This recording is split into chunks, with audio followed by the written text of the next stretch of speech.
waited for the ambulance. Grossett-Tate went on to say that she had no idea Lionel had been involved in Tiffany's death. When she told her son that the little girl had died, she testified he, quote, looked at me like he was shocked. Under cross-examination, however, the prosecution challenged Grossett-Tate's story, arguing that she was fully aware her son had done something wrong. Bedowitz pointed out that paramedics had seen Grossett-Tate turn over a blood-stained pillow in what the state maintained was an attempt to clean up the crime scene.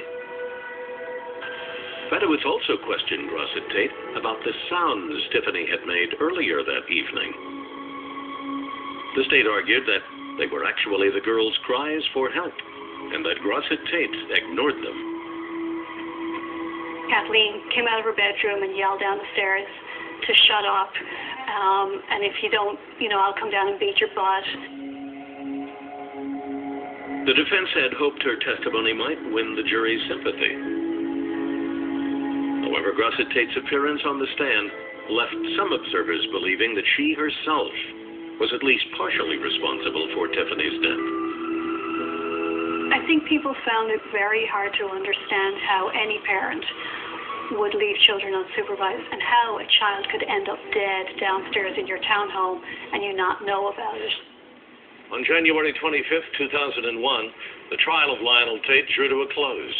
The fate of the 13-year-old boy was now in the hands of a jury. The verdict and the dramatic aftermath are next. Tate stood accused of beating to death 6-year-old Tiffany Eunick as they played. After 3 hours of deliberation, the jury returned with its verdict.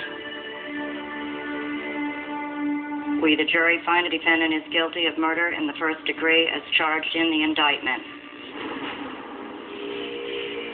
Family and friends comforted a distraught Kathleen Grossett-Tate as she reacted to her son's guilty verdict. Jim Lewis, Tate's attorney, was equally devastated by the decision. Lewis fought back tears as he spoke to reporters in the courthouse.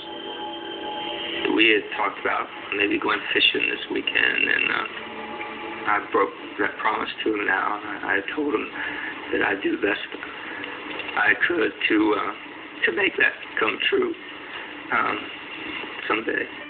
Jim was really, really hurt by what had happened, and I think blamed himself. 7 weeks later, on March 9th, Lionel Tate returned to court for sentencing.